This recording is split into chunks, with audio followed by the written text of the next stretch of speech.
Hey, what's going on, everybody? Welcome back to the channel. In today's video, we're going to be talking about the Knees Over Toes program, why it's great, and then maybe some reasons of why it's not so great if you do it for an extended period of time. If you're new here, my name is Nick Lee. I'm a strength and conditioning coach, a mindset coach.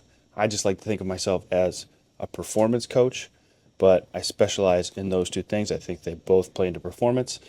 And that's why I'm making this video, because I think Knees Over Toes is great. It can be used for performance, but there are some things that people might overlook as they go into their programming for their training. And this is what I'm here to tell you from personal experience, that there might be some things to watch out for as you go through this program. First, let me explain what I'm talking about. I think that any type of programming can work. If you believe in it, if there's some merit to what you're doing and it's in the right context, any type of programming can work, and that includes Knees Over Toes. You can do all of the principles that they have because it's set on pretty solid principles, and you can get success out of what you're doing. But as I said earlier, I think there's a few things to watch out for as you go through this programming, and I know this from personal experience, so it's not just me trying to debate whether something's good or not. I lived it, and I kind of suffered some setbacks from it. So I'm just trying to help you guys out and give you guys some ideas as to what might be holding you back, if that's the only thing you're doing, or what you can implement to try to go around any setbacks that I experienced. The first one, if you've watched any of the Knees Over Toes stuff, they always talk about the quads, more specifically the VMO. And that's great, but it can also be somewhat misconstrued in somebody who is definitely not as educated as other professionals in this field. And what do I mean by that? I mean that if you're only focusing on your quads and your VMO and doing things that work your knee joint, you tend to neglect other joints that could be as important or more important based on the individual. So we're talking about your feet, your ankles, your hips, your torso, your shoulders, your wrists, anything that you use in your sport that could be more beneficial to you to work rather than your knees, because your knees go through less stress. And another thing that we could talk about is the joint by joint approach. So if you only worry about working your knees, working your VMO, not to mention that if you're only worried about working your quads, you're definitely not working your hamstrings as much as you should be. But if you think about the joint by joint approach and you only work your knee, you want rock solid knees. They're flexible, they're mobile, they're getting through everything you need them to do. They can handle any stress you throw at them. But you went through the program and now you neglected your hips and your ankles. Let's just stay lower body. Eventually, somewhere, something's going to break. Before you did Knees Over Toes, I'm going to assume something in your knee went, right? And that was probably the weak point. Now that you've worked your knees so much and neglected the other two major joints in your lower body, something else is going to give. And if your feet and ankles are rock solid, it's going to go up the chain. So you're going to go feet, ankles, knees, all rock solid, but I've neglected my hips. Something's going to happen in my hip, low back area, and that will be the next thing to go. So one thing that you need to understand as you go through the programming is to not only focus on your quads, your VMO, your knees, you need to focus on a global approach and attack all joints and all weaknesses so that you can be a rock solid, well-rounded athlete rather than just focusing on one thing. This can lead into my second point, which is if you've ever done the Knees Over Toes programming, it is pretty rudimentary and it's very basic. And not that those things are wrong. There's a lot of very detailed progression, regression type things to help whoever needs help in doing certain movements so that you can do the movements with no pain and work on all of the qualities that they want to work on, which is great. Again, however, this can be somewhat of a trap, especially if you are an athlete training for a high level of performance. Why is that? If we take a really, really basic approach to stress, your body needs stress to adapt in the way you want it to be a high performance athlete.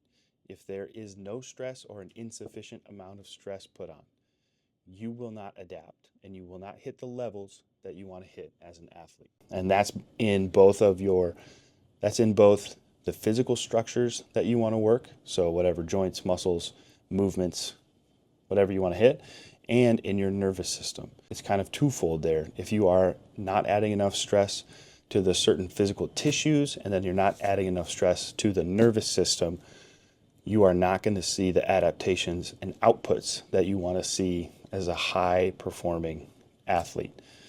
Doing the rudimentary regression stuff is great to work around pain, and it's great to get you getting into positions that you might not have been in previously, but it is not the end all be all. If you're going to sit there and do those ad nauseum because they feel good, you're not pushing yourself enough to get the outputs you want to stay or get better as a high performance athlete.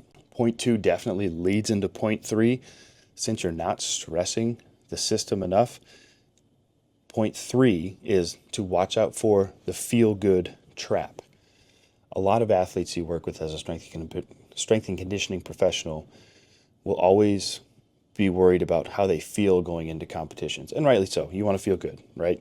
You want to understand that I need to feel and be my best so that I can put my best foot forward and compete at a very high level, and that's understandable.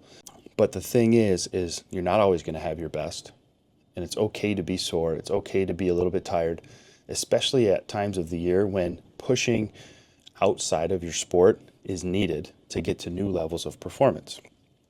So it then becomes to watch out for the feel-good trap. And what is the feel-good trap? So any reduction in training volume or intensity can lead to the adaptation that you were shooting for in your very hard training. Your body adapts to what you were doing to it. And since you've kind of dropped your volume, dropped your intensity, and started doing the very basic knees over toes movements, your body will adapt accordingly, and you will feel really, really good after a week, after 2 weeks, because your nervous system and all of the tissues that you were pushing are responding to the training you did previously, and you just feel so good because you actually gave yourself rest and gave yourself a break so that the body may recover and adapt to everything you did prior to starting the knees over toes stuff.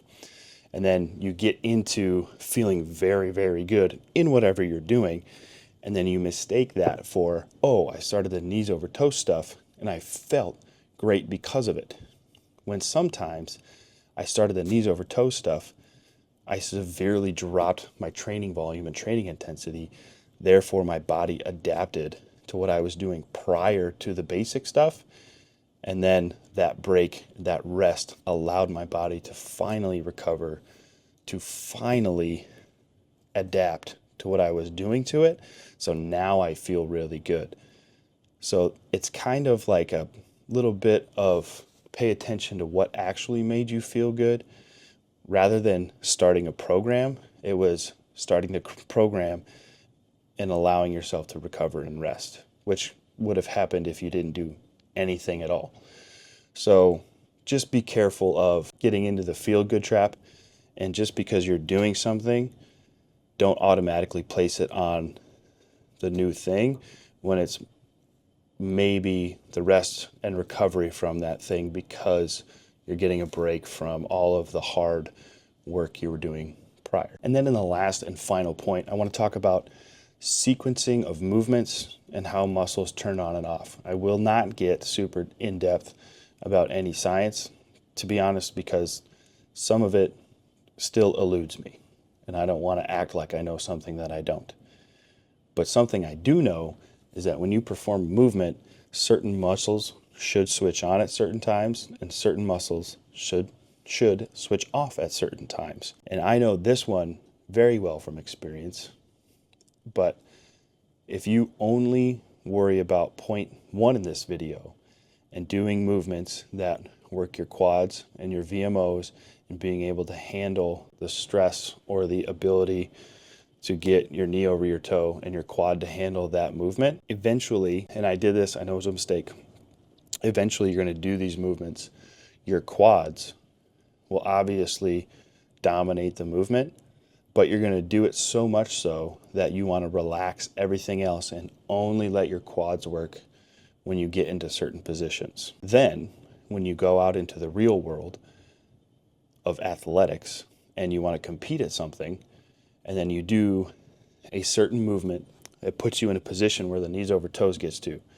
The only thing that's going to fire, because that's what you've been practicing, is your quad, your VMO. And then everything else will take a little bit of a back seat and relax a little bit more than it should. I'm thinking single leg out in front where you need your glute and hamstring to work as well, right? Not to mention every other muscle in your leg. But you've been practicing using only your quad as you start to let that knee go out over that toe. So now I'm making a cut. The only thing that turns on is my quad. That muscle alone in a very high stakes environment probably isn't going to be enough to hold that knee joint stable, to hold all of the force going into that single step. And so something might give. It might not be a ligament, right? It might not be a torn anything. It might just be a strain in a muscle, or it might be a turned ankle or something not as serious, right? But there is definitely some value into knowing that I need to be able to turn on all the muscles I need to turn on when I'm doing an athletic movement, and just not wire myself to only use my quads when I'm trying to do something athletic. And that's where having a well-rounded strength and conditioning program comes in. It's like, yes, we're going to do the single leg work. Yes, we're going to allow you to knees over toes, develop the quad a little bit more. But we're not only worried about the quad. We're not only worried about trying to make that tissue as resilient as possible, because in sport, you're going to be using all the muscles, all the tissues of the lower body. And so all of those need to be prepared and fire accordingly to whatever movement and demands are set upon it. So the last point is, don't get so caught up in only working your quads that the only thing firing is your quads, when more things should be firing and holding your lower body joints in place. And how do I know that one from experience? I did basically all of the split squats and squats, like a crazy amount of volume, knees over toes, and it got to the point where I wanted to feel my quad so much that I tried to relax everything else. And then when I got out into, playing pickup basketball, playing sprinting, literally sprinting, which is not even hardly knees over toes, and basically anything else jumping wise, I aggravated hamstrings, I aggravated groins, I aggravated low back, like all of these things that were neglected and are supposed to turn on at certain points were weakened because they were neglected. And then when they would finally turn on, they wouldn't do it as fast or work as quick twitch as I would need them to. And then since they haven't been prepared enough in a quick twitch environment, they would obviously give because they couldn't handle the stress that certain movements would put upon it. So that is the last point, and I just wanted to kind of give you an idea of how I know from personal experience. I'm not just making this video to, for lack of a better term, shit on a certain program because someone developed it and someone got successful from it. I think there's great value in it. I think the principles are sound. I just think you need the right context, as with any programming, to do that, to do the knees over toes program and be successful. So ultimately, this can be a great system. As I just said, you need the right context. It can be successful. There's a lot of sound principles that are within the program.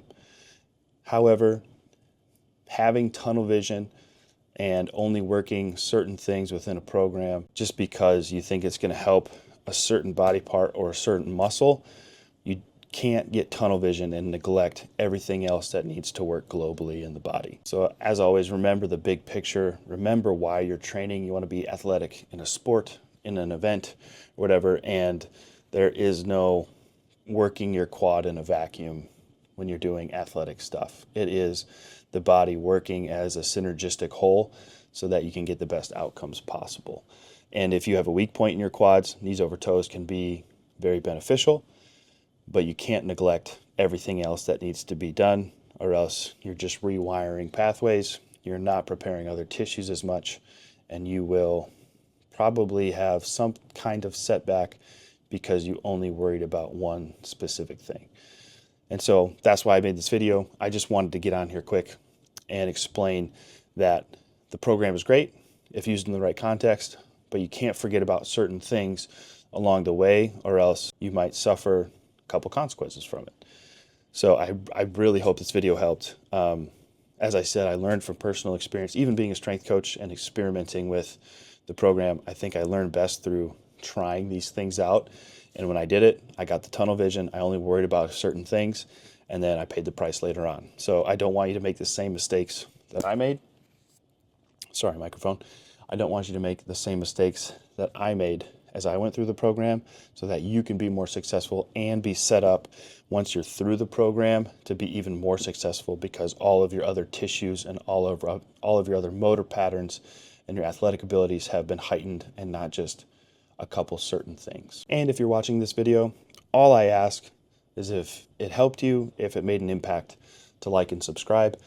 I'm super new into this YouTube journey, and so far I've been loving it. Just the creation side and making things happen and kind of trying to be the best that I can be. And if you have a like and a subscribe in there, it just lets me know that it's not going unnoticed. Even if it's by 1 or 2 people, that's fine. And if you have any questions, please drop one in the comments, let me know, and I'd be happy to answer anything for you. I appreciate you being here. I appreciate you watching. It's a real honor to have you watching, and I can't wait to be on the next video and see you there. All right, thanks. Peace.